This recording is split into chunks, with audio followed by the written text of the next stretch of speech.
chief negotiator has told the European Parliament that there'll be checks on goods entering Northern Ireland, despite assurances to the contrary from Boris Johnson. I am thinking in particular about the protocol on Ireland and Northern Ireland, which guarantees the integrity of the single market, but also preserves the whole island economy and prevents the return of a hard border. I just want to say that the implementation of this protocol foresees checks and controls for goods entering the island of Ireland. I look forward to a constructive cooperation with the UK authorities to ensure that all the provisions set out in this agreement are respected. On a visit to Stormont, the Prime Minister claimed there would be no need for checks on goods going from Northern Ireland to Great Britain, while any checks needed for goods going the other way would be circumvented with the trade deal. Be in no doubt, we are the government of the United Kingdom. I cannot see any circumstances whatever in which there would be any need for checks on goods going from Northern Ireland to GB. The only circumstances in which you could imagine the need for checks coming from GB to NI, as I've explained before, to Northern Ireland, is if those goods were going on into Ireland and we had not secured, which I hope and am confident we will, a zero tariff, zero quota agreement with our friends and partners in the EU. The Prime Minister has called for a free trade deal rather than one based on existing alignment with the EU. EU leaders say that's simply not possible in time and that divergence would limit single market access. While the European Commission President warned Boris Johnson that he couldn't have everything his own way.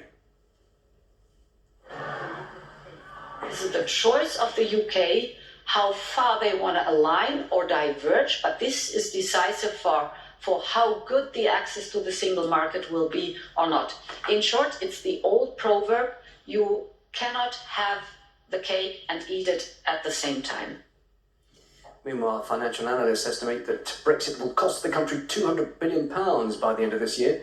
In comparison, an official House of Commons document reports that the sum of Britain's net contributions to the EU budget over the past 47 years is far less, just £177 billion. Well, independent MEP for the West Midlands, Andrew Kerr, told me that a trade deal will be struck, but the EU is scared of others following Britain's example.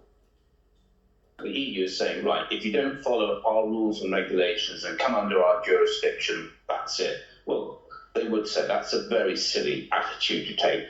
The US doesn't do that, importing and exporting from and back to the EU. We don't need to do that either.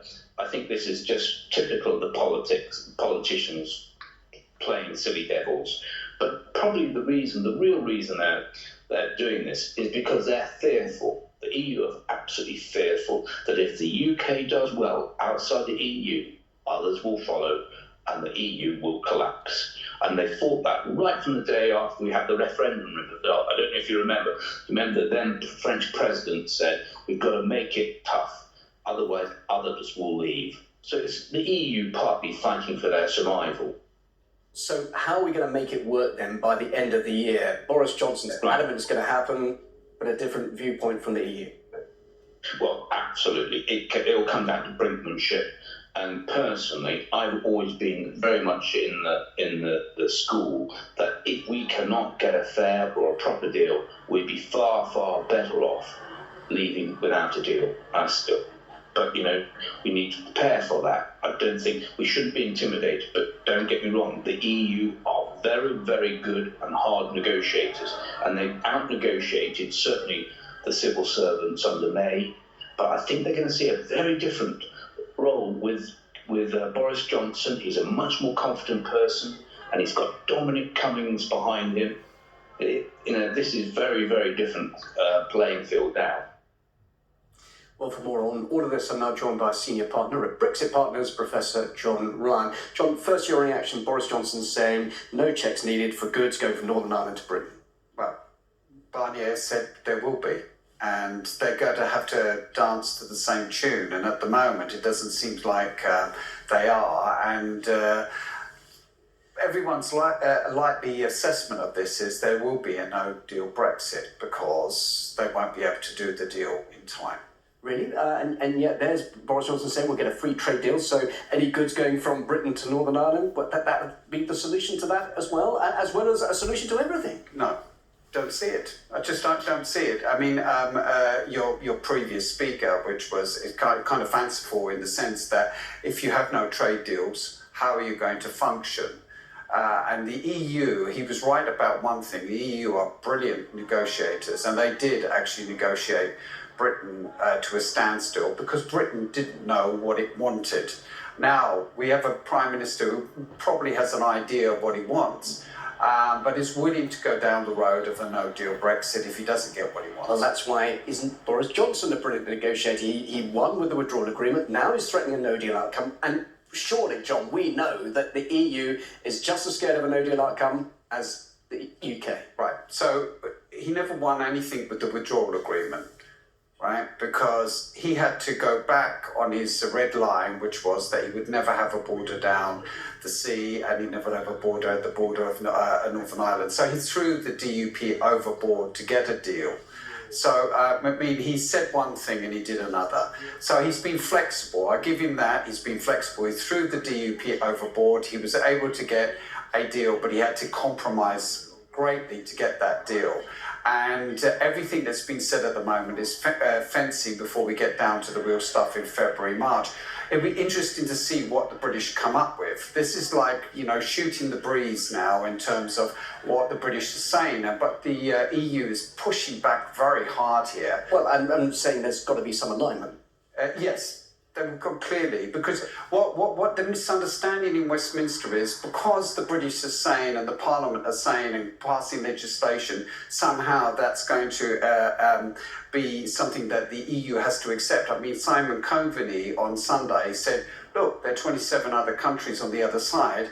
We don't have to accept this if we don't like it. Yeah, what about Boris Johnson's strong hand on fishing rights, for example? Well, fishing rights, in terms of if he wants to get a deal for the City of London, he might have to trade that.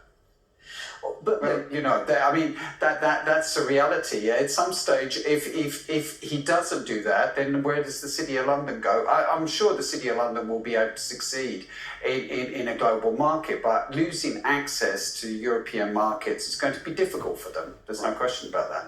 But of course they're saying no comprehensive trade deal is possible by the end of the year. But actually, do we need a comprehensive trade deal? We just need the bare bones of a trade deal? Well, bare bones, but the bare bones is looking a bit ropey at the moment when you have... and then you have a so-called transition period after that? Well, they won't have a transition period. I mean, they're clear about that, right? They're clear that they said in the manifesto... We're in it now, as it were. So, we're not going to ask for an extension. We're in the transition, yeah? End of the year, if there's no deal, they'll have to go to no deal preparations, and it seems like when you look at where you smell the air there that they may be preparing for that outcome. Very interesting. Professor John Ryan, thank you for being with us here in the studio.